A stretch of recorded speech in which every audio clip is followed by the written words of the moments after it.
नमस्कार दोस्तों, welcome to Study I Q. My name is Prashant Dhawan और इस वीडियो में हम बात करेंगे वर्ल्ड ट्रेड ऑर्गेनाइजेशन के बारे में। सबसे पहले जानेंगे कि इस ऑर्गेनाइजेशन की हिस्ट्री क्या है, जीएटीटी क्या था, जीएटीटी से हम डब्ल्यूटीओ पे क्यों आए।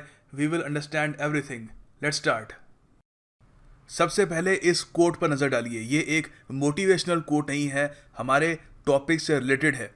Protectionism does not produce wealth and free trade and economic openness are ultimately in everyone's interest. ये कोट है बाय थॉमस पिकेटी। पिकेटी साहब एक फ्रेंच इकोनॉमिस्ट हैं और प्रोटेक्शनिज्म का हिंदी में मतलब होता है संरक्षणवाद। ऑफ कोर्स यहाँ पे हम इकोनॉमिक प्रोटेक्शनिज्म की बात कर रहे हैं कि जब देश बैरियर्स बना देते हैं कि बाकी देशों की कंपनीज या बाकी देश उनके देश के साथ ट्रेड ना कर पाए, इन्वेस्ट ना कर पाए, क्योंकि उनको लगता है उससे उनको लॉस होगा। That is protectionism. तो यहाँ पर पिकेटी साहब कह रहे हैं कि प्रोटेक्शनिज्म से वेल्थ नहीं बनती, धन नहीं बनता। फ्री ट्रेड और इकोनॉमिक ओपननेस, या हम कह सकते हैं इकोनॉमिक लिबरलाइजेशन से ही सबका भला होगा। ऐसी आपको बहुत सारी कोट मिल जाएगी from American and western European economists, क्योंकि ना सिर्फ वेस्टर्न इकोनॉमिस्ट बल्कि वेस्टर्न लीडर्स भी एक लंबे समय से इकोनॉमिक लिबरलाइजेशन या एक ओपन इकोनॉमी, एक फ्री ट्रेड के बारे में बोलते आए हैं। और वो ये दुनिया को बताते हैं कि अगर वो फ्री ट्रेड के रास्ते पे चलेंगे तो उनका फ़ायदा होगा। आपने भी कई बार ये बात सुनी होगी कि इंडिया ने तरक्की कैसे करी। सिंपल, 1991 में हमने रिफॉर्म्स किए, एलपीजी, लिबरलाइजेशन, प्राइवेटाइजेशन, ग्लोबलाइजेशन। हम लोगों ने फ्री ट्रेड की तरफ कदम बढ़ाया, हमने इकोनॉमिक लिबरलाइजेशन की तरफ कदम बढ़ाया और इंडिया की इकोनॉमी अचानक से इम्प्रूव करने लग गई। तो हम ये मानते हैं कि इकोनॉमिक ओपननेस एक तरीके से रास्ता है एक अच्छी अर्थव्यवस्था बनाने का। और हम ये मानते हैं कि यूनाइटेड स्टेट्स ऑफ अमेरिका और वेस्टर्न यूरोप भी एक लंबे समय से इकोनॉमिक लिबरलाइजेशन के सिद्धांत पर चलते आए हैं और उसी की वजह से आज वो एक हाईली डेवलप्ड कंट्री बने हैं। अगर हम इतिहास में झांक कर देखें तो हम जानेंगे कि एक समय था जब यूएस और वेस्टर्न यूरोप ने भी प्रोटेक्शनिज्म पॉलिसीज़ अपनाई थी। चलिए इसके बारे में थोड़ा सा आपको और बताता हूँ। अब ज़रा इस इम्पॉर्टेंट टाइमलाइन पर नज़र डालिए। द ग्रेट डिप्रेशन की शुरुआत हुई थी 1930s की बिगिनिंग में। द ग्रेट डिप्रेशन था क्या? बेसिकली एक severe world wide economic depression था जो 1930s में जिसकी शुरुआत हुई थी। इसकी वजह से कई लाखों लोगों की नौकरियां गई, कई बैंक्स बंद हो गए और कई लाखों लोग इंडस्ट्रियलाइज्ड वर्ल्ड में पॉवर्टी की तरफ धकेले गए। हालांकि इस ग्रेट डिप्रेशन की शुरुआत यूएस में हुई थी, बाद में और जगह भी ये फैल गया। इसकी शुरुआत बेसिकली हुई थी एक बहुत ही बड़े स्टॉक मार्केट क्रैश से जो सितंबर 4, 1929 को हुआ। और उसके बाद इन्वेस्टर्स के मन में एक डर सा बैठ गया कि कुछ ना कुछ गड़बड़ है और एक बहुत ही बड़ा इम्पेंडिंग स्टॉक मार्केट क्रैश आने ही वाला है। और ये डर बढ़ता गया और इवेंचुअली अक्टूबर 29, 1929 को ब्लैक ट्यूसडे जिसको हम कहते हैं, एक बहुत ही बड़ा world wide stock market crash हुआ। इसको मानते हैं शुरुआत द ग्रेट डिप्रेशन की। अब ग्रेट डिप्रेशन कितना ख़राब था इससे आपको थोड़ा एक फिगर से बताता हूँ, आप इससे कंपेयर कर पाएंगे। आई एम श्योर आप में से ज़्यादातर लोगों को याद होगा 2008 का इकोनॉमिक मेल्टडाउन, जब बहुत सारे देश इकोनॉमिकली बहुत वीक हो गए थे, जैसे ग्रीस, यूरोप में, यूएस में इस बात को लेकर बहुत चिंता थी कि उनकी इकोनॉमी कहाँ जाएगी। तो वो टाइम में जो 2008 से 2009 के टाइम में जो इकोनॉमिक रिसेशन था, तब जो जीडीपी थी दुनिया की सिर्फ 1% कम हुई। ग्रेट डिप्रेशन के समय 15% कम हो गई वर्ल्ड की जीडीपी। तो आप अंदाज़ा लगा सकते हैं कि 1929 और 1932, हालांकि ग्रेट डिप्रेशन इससे भी आगे गया था, बट जो वर्ल्ड जीडीपी थी वो 15% गिर गई इन्हीं 3 सालों में। तो यू कैन जस्ट इमेजिन कितना बुरा था द ग्रेट डिप्रेशन। अब इसके रेपरकशंस क्या थे उन पर नज़र डालते हैं। अब आपको थोड़ा सा ये भी बता देता हूँ कि ग्रेट डिप्रेशन जो नॉर्मल लोग थे वहाँ के उन देशों के, उन पर कितना भारी पड़ा। ये जानना इसलिए ज़रूरी है क्योंकि ये जानने के बाद ही हम समझ पाएंगे कि इन देशों ने जो कदम लिए वो आखिर क्यों लिए। देखिए, ग्रेट डिप्रेशन में करीब 10,000 से ज़्यादा बैंक्स बंद हो गए, जिससे करीब 90 लाख लोगों की जो लाइफ की सेविंग्स थी वो खतरे में आ गई। उसके अलावा जो लोगों ने उधार ओढ़ रखे थे वो और ज़्यादा भारी हो गए, क्योंकि प्राइसेस और इनकम दोनों करीब 20 से 50% गिर गई और डेब्ट जो थे वो वही रहे। सो सीधी सी बात है, जब इनकम आपकी उतनी होगी नहीं, जॉब्स उतनी नहीं होगी, तो जो लोग डेट में थे वो चुकाएंगे कैसे? तो उसकी वजह से कई लोग यूएस में खासकर पॉवर्टी में धकेले गए। ये कुछ आइकॉनिक फ़ोटो हैं, आप देख सकते हैं कि लग ही नहीं रहा कि ये अमेरिका, जो आज का हम अमेरिका जानते हैं, जो प्रॉस्पेरिटी का एक सिंबल है, वहाँ के लोग ऐसे हो सकते हैं। द ग्रेट डिप्रेशन से उभर के आया एक प्रोटेक्शनिस्ट वेस्ट। मतलब कि जैसे ही ग्रेट डिप्रेशन ने अपने पहले कुछ साइंस दिखाने शुरू कर दिए, तो बहुत सारे इंडस्ट्रियलाइज कंट्रीज डर गए, और उनमें से सबसे पहले इस ग्रेट डिप्रेशन को काउंटर करने के लिए एक कदम उठाया यूएस ने। यूएस ने एक अजीब सा एक्ट पास किया जिसका नाम था स्मोट-हॉली टैरिफ एक्ट ऑफ 1930। इस एक्ट के अनुसार यूएस ने अपनी जो इंपोर्ट टैरिफ्स थे वो बहुत ही ज़्यादा बढ़ा दिए। तो मतलब कि यूएस में कोई भी चीज़ इंपोर्ट करनी थी आपको, तो उसके बहुत ही आपको हाई टैरिफ्स देने पड़ते थे। ऑफ कोर्स यूएस ने जैसे ये स्टेप लिया, बाकी जो वेस्टर्न कंट्रीज़ हैं, जो डेवलप्ड कंट्रीज़ हैं, उन्होंने भी सिमिलर एक्ट्स पास करने स्टार्ट कर दिए या सिमिलर लॉज इंट्रोड्यूस कर दिए। ब्रिटेन, वेस्टर्न यूरोप, सब ने। और इससे क्या हुआ, अल्टीमेटली सिर्फ यूएस का ही नहीं, बाकी इंडस्ट्रियलाइज वर्ल्ड का जो एक्सपोर्ट और इंपोर्ट था वो करीब 40 to 50% डिक्लाइन कर गया। और बहुत सारे इकोनॉमिस्ट और हिस्टोरियंस आज मानते हैं कि ये एक बहुत ही बड़ा रीज़न था द ग्रेट डिप्रेशन को और ज़्यादा बड़ा करने का। अगर ये एक्ट पास ना होता तो शायद ग्रेट डिप्रेशन का इम्पैक्ट इतना सिवियर ना होता, according to most of the economists. इस एक्ट के अंडर इंपोर्ट टैरिफ्स इतने ज़्यादा हाई थे, आप इसी बात से अंदाज़ा लगा सकते हैं कि पिछले 100 सालों में इतने हाई टैरिफ्स सिर्फ एक ही बार हुए थे। वो आपको मैं बताऊंगा 1828 में हुए थे। अभी आपको ग्राफ में अच्छे से समझाता हूँ। इस ग्राफ को देख के आप समझ सकते हैं कि स्मोट-हॉली एक्ट में जो यूएस के इंपोर्ट टैरिफ्स थे वो कितने ज़्यादा ऊंचे उठ गए थे। यहाँ पे आप देख सकते हैं 1930s में बहुत ही ज़्यादा ऊपर थे, और उसके बाद वो डिक्लाइन कर गए। वो मैं आपको रीज़न बताता हूँ। वर्ल्ड वॉर 2 हुई, फिर इकोनॉमिक पॉलिसीज उनकी चेंज हुई वगैरह। Let's have look at that. अब हम यहाँ पर ये सीक्वेंस समझ पाएंगे। 1929 में द ग्रेट डिप्रेशन की शुरुआत होती है। द ग्रेट डिप्रेशन के रिएक्शन में यूएस स्मोट-हॉली एक्ट 1930 पास कर देता है, जिससे उनके जो इंपोर्ट टैरिफ्स हैं वो बहुत ही ऊपर हो जाते हैं। उनकी उम्मीद थी कि शायद उनकी इकोनॉमी इससे रिवाइव हो जाए, या उनको उम्मीद थी कुछ इससे पॉजिटिव इम्पैक्ट आएगा, जबकि कुछ ना इससे कुछ पॉजिटिव इम्पैक्ट आया। बस ये हुआ कि बाकी देशों ने भी यूएसए को कॉपी करा, और उन्होंने भी अपने जो इंपोर्ट टैरिफ्स थे वो बहुत ही ज़्यादा बढ़ा दिए। उससे टैरिफ वॉर शुरू हो गई, और नेशंस के बीच में जो इंपोर्ट और एक्सपोर्ट था वो बहुत ही ज़्यादा कम हो गया। हम कह सकते हैं Nations became less interdependent on each other. और ये टैरिफ वॉर की वजह से हम कह सकते हैं कुछ इकोनॉमिक कारण बने, some of them that led to world war 2। एक मेन कारण नहीं था टैरिफ वॉर, बट एक सिग्निफिकेंट, काफ़ी हद तक आप कह सकते हो, कारण था, एक इकोनॉमिक कारण था जो वर्ल्ड वॉर 2 की तरफ दुनिया को ले गया। तो यहाँ पे आप देख सकते हैं कि एक डोमिनो इफेक्ट था, एक के बाद एक। बस एक बार ग्रेट डिप्रेशन आया, कंट्रीज़ को पता नहीं था कि उससे निपटना कैसे है, आपस में कैसे रिएक्ट करना है उससे। That led to world war 2। जब दूसरा विश्व युद्ध ख़त्म ही होने वाला था और ऑलमोस्ट निश्चित था कि अलाइड फोर्सेस की जीत होने वाली, क्योंकि हिटलर हार चुका था, जापान सरेंडर करने वाला था, वर्ल्ड वॉर 2 बस ख़त्म ही होने वाली थी। उस समय ब्रेटन वुड कॉन्फ्रेंस रखी गई। ब्रेटन वुड कॉन्फ्रेंस के बारे में ये जान लीजिए, एग्जामिनेशन पॉइंट ऑफ व्यू से काफ़ी सिग्निफिकेंट है, कि उसको फॉर्मली कहा जाता था United Nations monetary and financial conference. ठीक है, तो ये भी क्वेश्चन आ सकता है, तो इसके बारे में थोड़ा सा अभी आपको बताऊंगा। Brayton would by the way एक जगह है यूएस में, न्यू हैम्पशायर में। न्यू हैम्पशायर एक स्टेट है यूएसए की, और वहाँ पर है ब्रेटन वुड्स। वहाँ पर माउंट वॉशिंगटन होटल में ये कॉन्फ्रेंस हुई।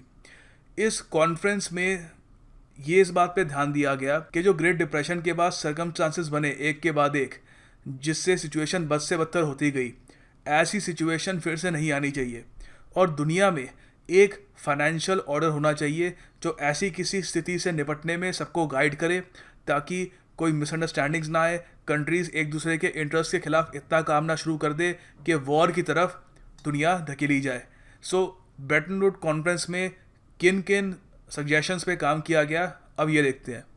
ब्रेटन वुड कॉन्फ्रेंस हुई थी फ्रॉम जुलाई 1 to 22 1944। ये भी काफ़ी इंपॉर्टेंट है, याद रखना। इसमें बहुत सारे एग्रीमेंट्स पे साइन किया गया।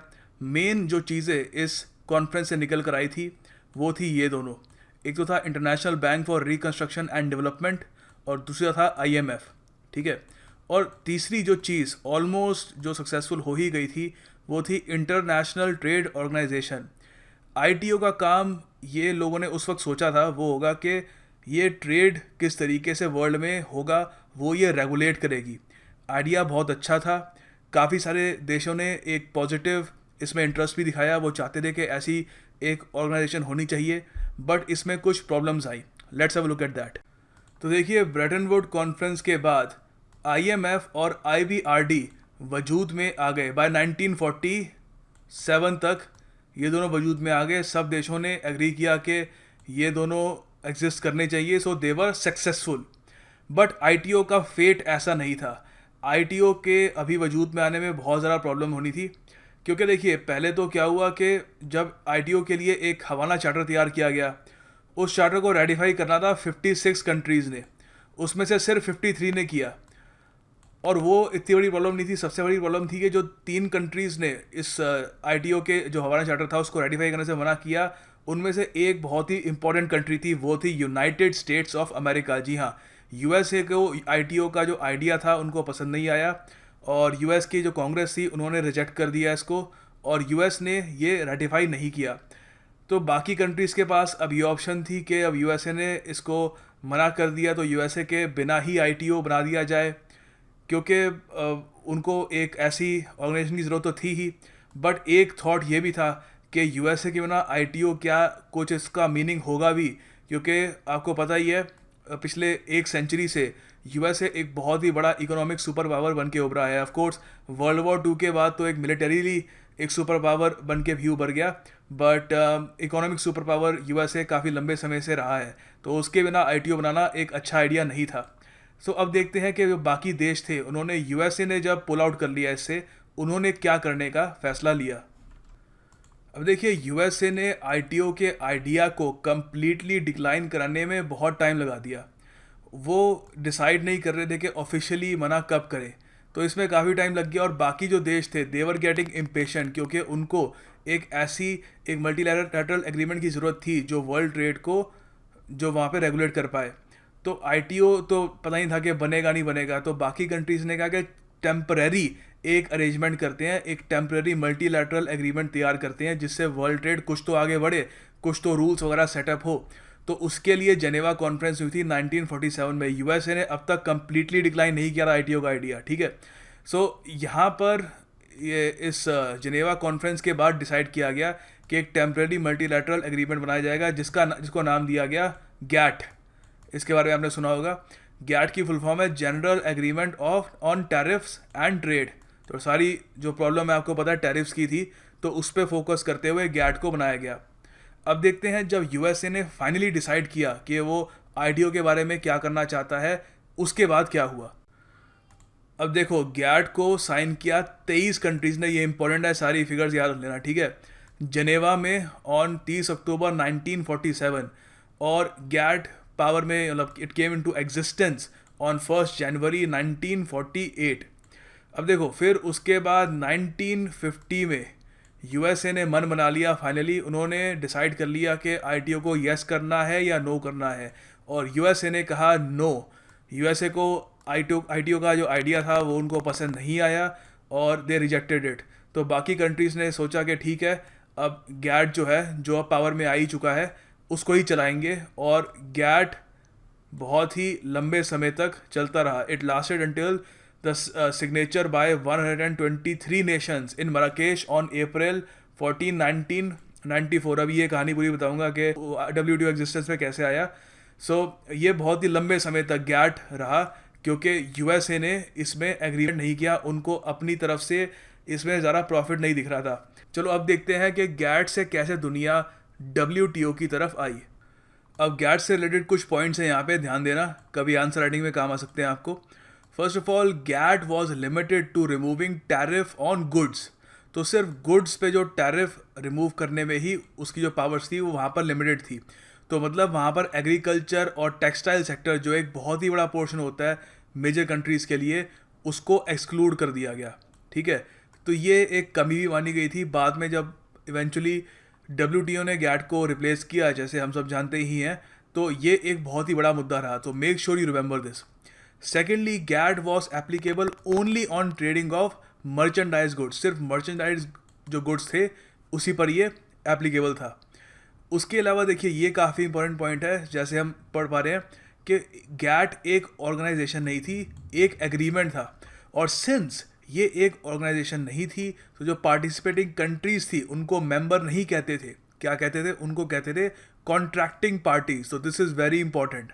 तो गैट में जो भी पार्टिसिपेटिंग कंट्रीज थी जो एग्री करती थे कि गैट से हमको वर्ल्ड ट्रेड रेगुलेट करना चाहिए, उनको मेंबर नहीं, कॉन्ट्रैक्टिंग पार्टीज कहते थे। उसके अलावा गैट का एक बहुत ही अच्छा फीचर था जिसके लिए गैट को काफ़ी अप्रिशिएट भी किया जाता है, वो था प्रोविजनल एप्लीकेशन का, जिसको ग्रैंडफादर्स राइट भी कहा जाता है। देखिए गैट के जो प्रोविजनल एप्लीकेशन वाला प्रोटोकॉल था उसमें क्या था कि अगर मान लो चाइना एक कंट्री है, चाइना गैट में एक पार्टिसिपेटिंग कंट्री है और चाइना के कुछ डोमेस्टिक लॉज हैं जो गैट के लॉ से कॉन्ट्रडिक्ट करते हैं, तो चाइना गैट के सिर्फ वही लॉज फॉलो करेगा जो उसके डोमेस्टिक लॉज के हिसाब से चलते हैं। तो ऐसा नहीं है कि कल को गैट में कोई और लॉ हो और वो चाइना के किसी डोमेस्टिक लॉ से कॉन्ट्रडिक्ट करता हो और चाइना को उससे प्रॉब्लम आ रही हो, तो इसका इन्होंने ऑलरेडी एक समाधान निकाल रखा था। और ये वर्ल्ड ओवर इस प्रोटोकॉल फॉर प्रोविजनल एप्लीकेशन की तारीफ होती थी क्योंकि एक बहुत ही फ्लेक्सिबल फीचर था गैट का। अब बात करते हैं ट्रेड राउंड्स के बारे में, काफ़ी इंपॉर्टेंट टॉपिक है। देखिए गेट के अंडर एक बहुत ही अच्छा सिस्टम था कि अगर कंट्रीज़ को किसी इशू को लेकर असहमति थी, वो कोई इशू को एड्रेस करना चाहते थे, कोई प्रॉब्लम को सॉल्व करना चाहते थे, तो उसके लिए वो ट्रेड राउंड्स रखते थे।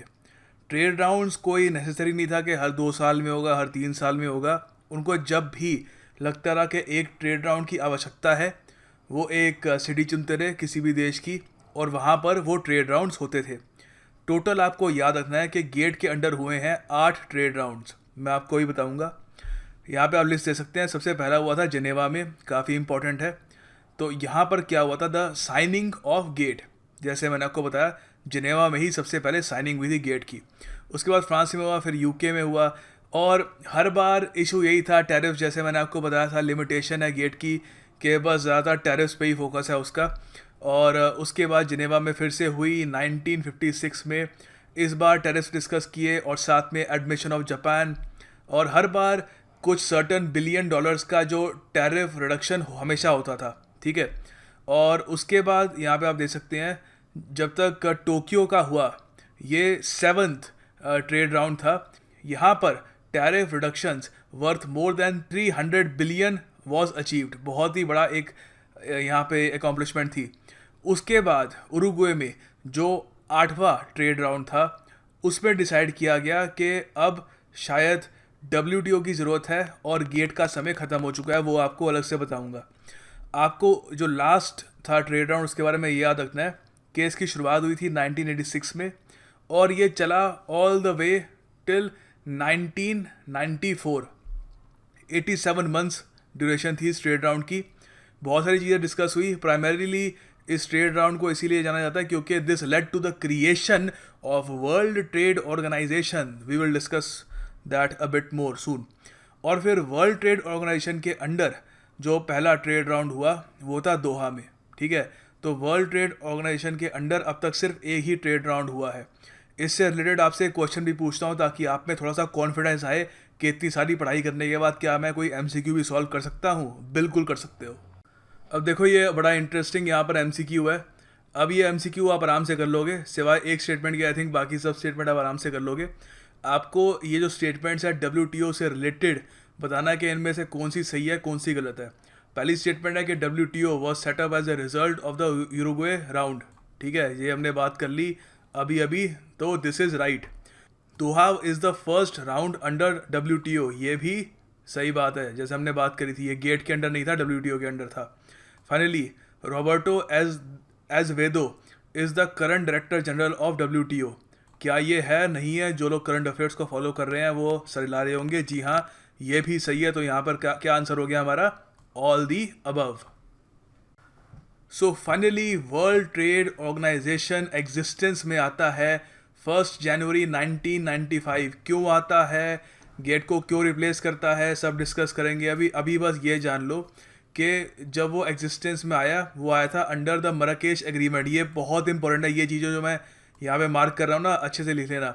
मराकेश एक सिटी है, कहाँ की? मोरक्को की। मगर मराकेश कैपिटल नहीं है मोरक्को का कैपिटल है रबात। याद रखना, मोरक्को एक काफ़ी इंपॉर्टेंट कंट्री है, काफ़ी वहाँ पर इंपॉर्टेंट ये एग्रीमेंट साइन हुए हैं। तो मराकेश एग्रीमेंट के अंडर WTO ऑफिशियली एग्जिस्टेंस में आता है और GATT को रिप्लेस कर देता है। ऑलराइट, तो और इसके जो हेडक्वार्टर्स होते हैं WTO के, वो जेनेवा स्विट्ज़रलैंड में रखे जाते हैं। ऑफिशियल लैंग्वेज जो रखी जाती है WTO की वो है इंग्लिश, फ्रेंच और स्पेनिश। और जो पर्पस है WTO का, फॉर द टाइमिंग अभी बहुत कुछ बताऊंगा आपको, क्या क्या पर्पस है, क्या क्या उसके फंक्शनिंग है वगैरह सब डिस्कस करेंगे। But the fundamental purpose of WTO is to regulate international trade. अच्छा, बड़ा सवाल ये है कि गेट को रिप्लेस करने की ज़रूरत क्या आई? WTO क्यों बनाया गया? आखिर गेट जब ठीक ठाक काम कर ही रहा था, जो काफ़ी हद तक काम कर रहा था, it was working very effectively, international trade को बहुत ही लंबे समय तक उसने रेगुलेट किया, बट WTO क्यों आया? देखिए, इसके बहुत सारे कारण थे। सबसे बड़ा कारण मैं मानता हूँ ये था, फर्स्ट ऑफ ऑल, कि जो गेट था it was only applicable on trading of merchandise goods, ठीक है। बट WTO बहुत सारे और ट्रेडिंग सर्विसेज को भी कवर करता रहा, जैसे इंटेलेक्चुअल प्रॉपर्टी राइट्स, और उसके अलावा मर्चेंडाइज गुड्स को करता ही था। ये मैं आपको अलग से समझाऊंगा, don't have no fear until I am here. इसको अभी अच्छे बताऊंगा कि ये इंटेलेक्चुअल प्रॉपर्टीज़ क्या है, इसको WTO में क्यों लाया गया, क्या पूरा अभी अच्छे से समझाऊंगा। सेकंड, एक बड़ा रीज़न ये भी था कि गेट बहुत ही ज़्यादा ब्यूरोक्रेटिक था इन स्ट्रक्चर, मतलब लाल फीताशाही, रेड टेपिज्म बहुत ज़्यादा था वहाँ पे, बहुत ज़्यादा ब्यूरोक्रेट्स थे, जगह जगह जाके ऑफिस टाइप का हो जाता था। On the other hand WTO बहुत ही ज़्यादा फास्ट है इम्प्लीमेंटेशन में of international agreements, and WTO enjoys more authority while resolving the disputes within member countries। So WTO के पास ज़्यादा अथॉरिटी है, गेट के पास ज़्यादा अथॉरिटी नहीं थी कि डिस्प्यूट्स सॉल्व करने की, जो WTO के पास है। और भी कुछ रीजंस हैं, वो भी देखते हैं। गेट बेसिकली एक सेट ऑफ इंस्ट्रक्शंस था, जैसे मैंने आपको बताया, एक ऑर्गेनाइजेशन तो था नहीं कभी, एक बेसिकली एग्रीमेंट था। तो हम कह सकते हैं एक सेट ऑफ इंस्ट्रक्शंस और रूल्स था, ठीक है। तो ना एक ऑर्गेनाइजेशनल कोई उसमें एक फाउंडेशन थी, ना इंस्टीट्यूशनल फाउंडेशन थी, तो ये कमी रही। उसके अलावा गेट में कोई सेंट्रल बॉडी नहीं थी to regulate the functioning of GATT and its member countries. On the other hand, WTO is a permanent full-fledged international institution with its own independent secretariat. So this is a big difference. और ये मैं मानता हूँ, I think third आपका reason होना चाहिए why GATT was replaced by WTO। एक और रीज़न है, वो भी देखते हैं। उसके अलावा यहाँ पे दो और बहुत अच्छे रीजंस हैं। देखिए, ये पॉइंट्स काफ़ी अच्छे हैं। कल को आपको गेट या WTO से रिलेटेड कोई ऐसे लिखना होता है UPSC मेंस में या कहीं पर भी, तो यहाँ से आप पॉइंट्स ले सकते हैं। दे आर क्वाइट गुड और आपको अच्छा मटेरियल यहाँ पे मिल रहा है।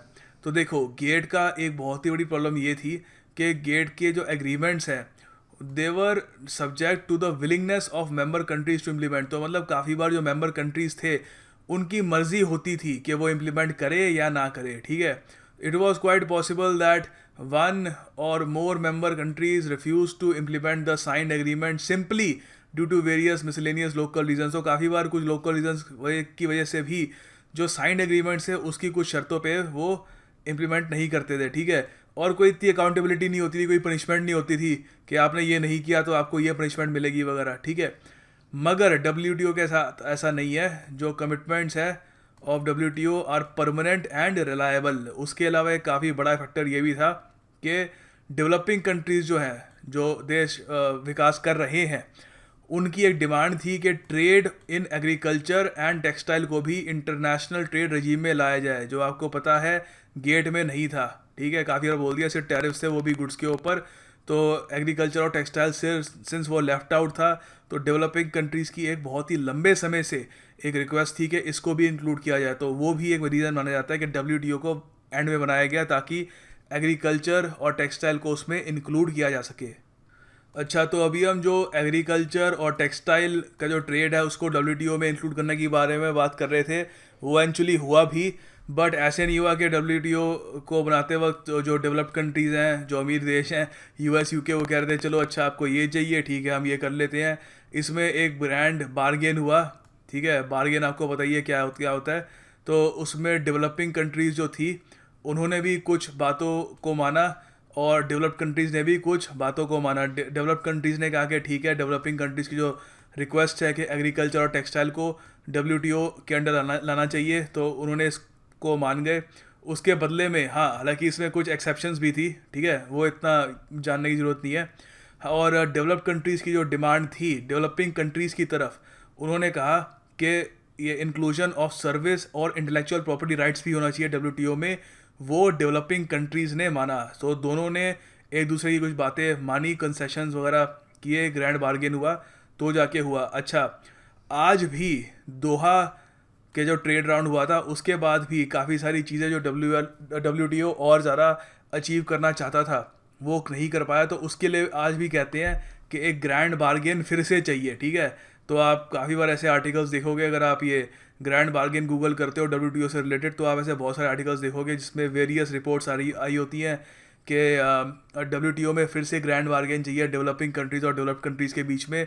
ऑफ कोर्स ये हमारे टॉपिक से रिलेटेड इतना इंपॉर्टेंट नहीं है, UPSC से रिलेटेड इतना इंपॉर्टेंट नहीं है, but just to give you a brief idea कि ग्रैंड बार्गेन है क्या और आज भी उसकी आवश्यकता है। अब यहाँ पे डिस्कस करते हैं principles of trading system. World trade organization ने एक फ्रेमवर्क बना रखा है ट्रेड पॉलिसीज़ के लिए। कुछ उसमें इंपॉर्टेंट पॉइंट्स हैं हमारे एग्ज़ाम से related, so let's have a look at them. अच्छा, सबसे पहले बात करते हैं मोस्ट फेवर्ड नेशन के बारे में और उसके बाद नेशनल ट्रीटमेंट पॉलिसी के बारे में। मोस्ट फेवर्ड नेशन क्या है? देखो, the most favoured nation rule requires that a WTO member must apply the same conditions on all trade with other WTO members. For example, China और Russia आपस में trade करते हैं, तो रशिया ने सोचा कि चाइना को वो कुछ टैक्स में रिलीफ देता है कि जो भी बच्चों के खिलौने आते हैं, टॉयज़ वगैरह आते हैं चाइना से रशिया में, तो उस पर टैक्स सिर्फ 7% लगेगा। रशिया ने डिसाइड कर लिया और ये उन्होंने मोस्ट फेवर्ड नेशन का स्टेटस दे दिया चाइना को।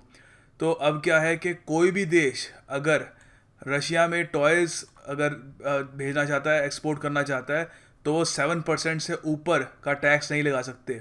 तो ये डिस्क्रिमिनेशन अवॉइड करने के लिए ये किया है, ठीक है। तो आप यहाँ पे आप देख सकते हैं, अब सेंस बनेगी। The MNF rule requires that a WTO member must apply the same condition on all trade with other WTO members, ठीक है। तो इसको डिस्क्रिमिनेशन कम करने के लिए किया है। फिर आता है नेशनल ट्रीटमेंट, मतलब कि अगर किसी देश में कोई इम्पोर्टेड गुड्स हैं वो उनको लेस फेवरेबली ट्रीट नहीं किया जाएगा compare to domestically produced goods. तो अगर मान लो चाइना में जापानीज़ पेन्स आते हैं, वो पेन्स बेचते हैं जापानीज़ यहाँ पर चाइना में, तो चाइनीज़ गवर्नमेंट ये नहीं कर सकती कि वहाँ पे जो चाइनीज़ मेड पेन्स हैं उनके लिए कुछ ऐसी पॉलिसीज़ बना दो कि जो वो पेन है वो ज़्यादा बिके और जापानीज़ पेन कम बिके, तो वो नेशनल ट्रीटमेंट के अगेंस्ट होगा, ठीक है। सो नेशनल ट्रीटमेंट पॉलिसी के अगेंस्ट होगा। फिर है रेसिप्रोसिटी। उसमें देखिए दोनों देश मिलके एक दूसरे के लिए ट्रेड बैरियर्स कम करते हैं। मतलब अगर एक देश करता है, अगर इंडिया ने चाइना के लिए कुछ ट्रेड बैरियर्स कम कर दिए, तो चाइना को भी रेसिप्रोकेट करते हुए उसको भी कुछ ट्रेड बैरियर्स कम करने होंगे। सो अच्छा, अब बात करते हैं मिनिस्टेरियल कॉन्फ्रेंसेस के बारे में। हम अभी इस वक्त वर्ल्ड ट्रेड ऑर्गेनाइजेशन की वेबसाइट पे हैं, आपका मन करे आप भी यहाँ पे थोड़ा देख सकते हैं, अच्छी इन्फॉर्मेशन है यहाँ पर। तो देखो, मिनिस्टेरियल कॉन्फ्रेंसेस को यहाँ पे उन्होंने डिस्क्राइब किया है, the top most decision making body of the WTO is the ministerial conference. और सबसे टॉप मोस्ट जो निर्णय लेने की जो बॉडी होती है वो होती है मिनिस्टेरियल कॉन्फ्रेंस, जो साल में एक बार होती है, नहीं 2 साल में एक बार होती है, ठीक है। तो यहाँ पर विच मीट्स एवरी 2 ईयर्स, याद रखना। इससे रिलेटेड भी क्वेश्चन आ सकता है कि WTO की जो मिनिस्टेरियल कॉन्फ्रेंस है क्या साल में मिलती है एक बार या कैसे मिलती है, ठीक है। It brings together all members of WTO, all of which are countries or custom unions. The ministerial conference can take decisions on all matters under any multilateral trade agreements. तो ये जो ministerial conference है ये decision ले सकती है on various agreements. तो थोड़ा सा और अगर हम स्क्रॉल डाउन करेंगे, यहाँ पे एक इन्होंने लिस्ट दे रखी है मिनिस्टेरियल कॉन्फ्रेंसेस की जो अब तक हुई हैं। तो सबसे पहली जो मिनिस्टेरियल कॉन्फ्रेंस थी वो थी सिंगापुर में। ये याद रखना, इनसे एमसीक्यू आते हैं, ठीक है। ये सब जो बता रहा हूँ लिख लेना, नोट सुना लेना इसके। तो सबसे पहली जो मिनिस्टेरियल कॉन्फ्रेंस हुई थी वो सिंगापुर में हुई थी, और जो 2017 में होगी दिसंबर में, वो होगी ब्यूनोस एरीस में, ये है अर्जेंटीना में, ठीक है। तो बीच में दोहा वाली काफ़ी फेमस है। मैं आपको पहले बताता हूँ कि सिंगापुर में जो पहली मिनिस्टेरियल कॉन्फ्रेंस हुई थी उसमें क्या अनोखी चीज़ हो गई, और उसके बाद फिर दोहा में क्या हुआ, थोड़ा आपको इसका एक ब्रीफ में समझाता हूँ कि व्हाट एक्चुअली हैपेंड।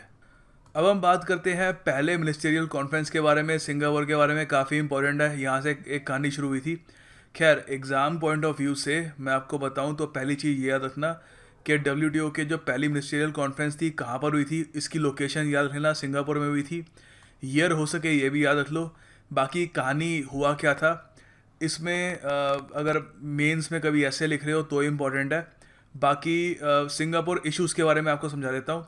देखो, पहली बात तो जो प्राइमरी पर्पस था इस कॉन्फ्रेंस का वो यही था कि डेवलप्ड कंट्रीज़ और डेवलपिंग कंट्रीज़ के बीच में बहुत सारे जो इश्यूज़ को लेकर अभी भी कुछ डिफरेंसेस थे वो थोड़े बहुत सुलझाए जाए। और डेवलपिंग कंट्रीज़ काफ़ी हद तक नाराज़ थी डेवलप्ड कंट्रीज़ से, क्योंकि उन्होंने एग्रीकल्चर और टेक्सटाइल से रिलेटेड जो उन्होंने प्रोमिस किए थे, जो हमने डिस्कस किया था कंसेशंस के बारे में, उसमें उन्होंने पूरी तरीके से जो उन्होंने प्रॉमिस किया था वो डिलीवर नहीं किया। तो वो एक इशू था।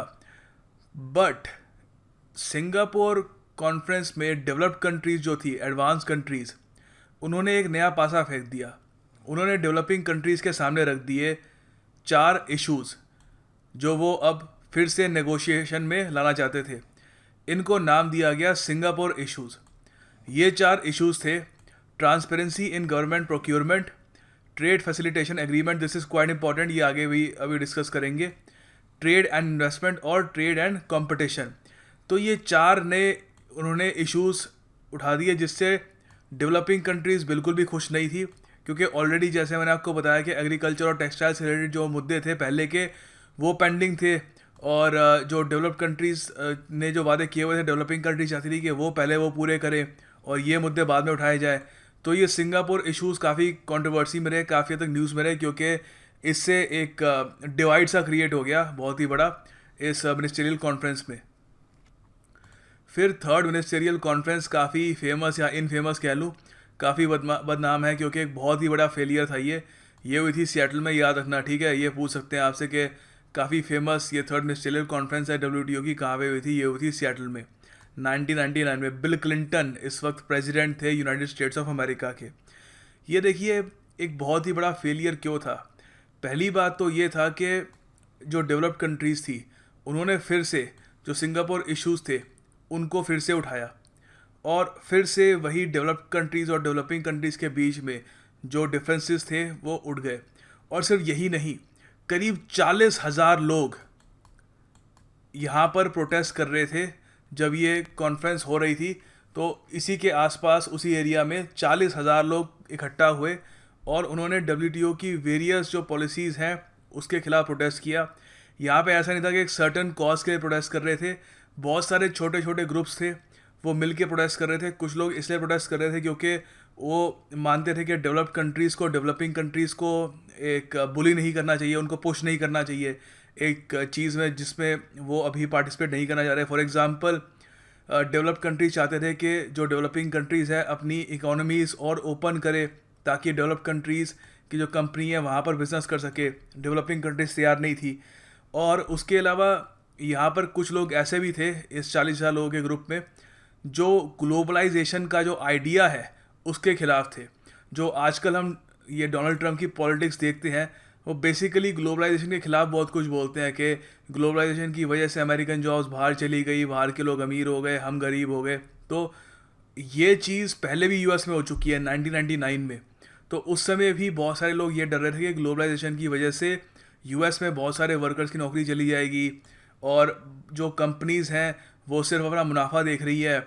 और यहाँ पे कुछ एनवायरमेंटलिस्ट भी थे। बहुत ही बड़ा प्रोटेस्ट था और इससे US गवर्नमेंट की भी काफ़ी उनकी आप कह सकते हो बदनामी हुई और बिल क्लिंटन ने कुछ आई थिंक ऑफिसर्स को भी नौकरी से निकाल दिया और पुलिस ने भी काफ़ी कड़ी कार्रवाई की थी।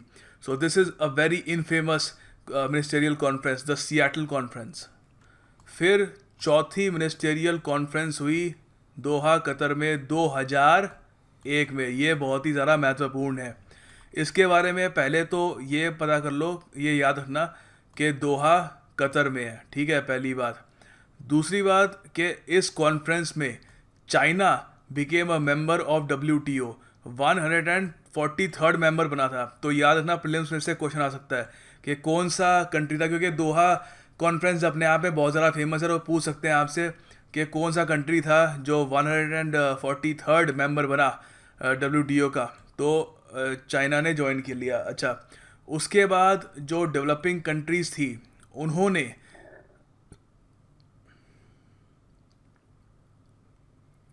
उसके बाद जो डेवलप्ड कंट्रीज़ थी उन्होंने भी सिंगापुर इश्यूज़ जो थे उनमें से कुछ इश्यूज़ छोड़ दिए, मगर एक इशू पे अड़े रहे।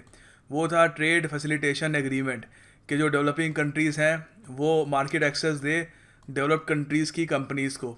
तो इस पे वो अड़े रहे और ऑफ कोर्स सीधी सी बात है, डेवलप्ड कंट्रीज़ को ये बिल्कुल भी पसंद नहीं आया और सेम वही मतभेद होता रहा। बट यहाँ पर डेवलप्ड कंट्रीज़ और डेवलपिंग कंट्रीज़ ने एक बात पर सहमति दिखाई। उन्होंने कहा कि एक ट्रेड राउंड फिर से करते हैं। ट्रेड राउंड्स आपको याद होगा GATT के ज़माने में होता था, ठीक है, 8 ट्रेड राउंड हुए थे। तो ये 9वां जो ट्रेड राउंड हुआ था वो WTO के अंडर हुआ था, ठीक है। GATT तो अब उसके अंडर तो ट्रेड राउंड होते नहीं है, तो ये WTO के अंडर हुआ था ये, ठीक है। तो ये जो ट्रेड राउंड था इसमें this was not successful as well. ये ट्रेड राउंड आज भी चल रहा है। थोड़ा सा आपको पॉइंट्स में बताता हूँ कि जो फाइनल ट्रेड राउंड था WTO का, उसमें फर्स्ट एंड फाइनल एक्चुअली, उसमें अभी तक हुआ क्या है। अब जैसे मैंने आपको बताया कि जो दोहा टॉक्स राउंड्स थे उसमें जो डेवलप्ड कंट्रीज़ थी उनका फोकस यही था कि ट्रेड फैसिलिटेशन एग्रीमेंट कैसे ना कैसे करके पास हो जाए। ऑन दी अदर हैंड जो डेवलपिंग कंट्रीज़ थी, जो उसमें इंडिया भी शामिल होता है ऑफ कोर्स, उन्होंने प्रेशराइज करने की कोशिश करी डेवलप कंट्रीज़ को कि वो और ज़्यादा ट्रांसपेरेंसी लेके आए रूल्स और रेगुलेशंस में in the global financial bodies. यहाँ पे ग्लोबल फाइनेंशियल बॉडीज़ मतलब वर्ल्ड बैंक और IMF, एंड फॉर रिमूविंग और raising the cap on food and agricultural subsidies. और इसको जाना जाने लगा एग्रीगेट मेजर ऑफ सपोर्ट और AMS, ठीक है। तो ये भी एक बहुत ही पॉलिटिसाइज्ड इशू था दोनों ब्लॉक्स के बीच में। दोनों ब्लॉक्स मतलब डेवलप्ड कंट्रीज़ और डेवलपिंग कंट्रीज़। अब दोस्तों, this is the end of the video. इस वीडियो में बहुत कुछ डिस्कस कर लिया हमने। ग्रेट डिप्रेशन से लेकर GATT के बारे में डिस्कस किया, फिर WTO कैसे आया, बहुत कुछ डिस्कस किया हमने। मिनिस्टेरियल कॉन्फ्रेंसेस जो लेटेस्ट हुई हैं, जैसे बाली नैरोबी में हुआ, फिर अभी जो होनी है अर्जेंटीना में, उसके बारे में एक अलग से वीडियो बन सकती है डेडिकेटेड, क्योंकि बहुत सारे वहाँ पे करंट अफेयर्स का टॉपिक भी हैं। तो it would not be fair कि इसी वीडियो में मैं सारा कवर कर दूँ। So we will try to provide videos on the recent ministerial conferences for you guys as well. For the time being मैं उम्मीद करता हूँ ये वीडियो आपको पसंद आई होगी। मैंने बहुत कुछ यहाँ पे इन्फॉर्मेशन देने की कोशिश करी in a short span of time. And if you do like this video then hit the like button. उससे I really do feel motivated to make more videos, and yeah, do share this video ताकि और लोग भी they can know about the origin of the World Trade Organization.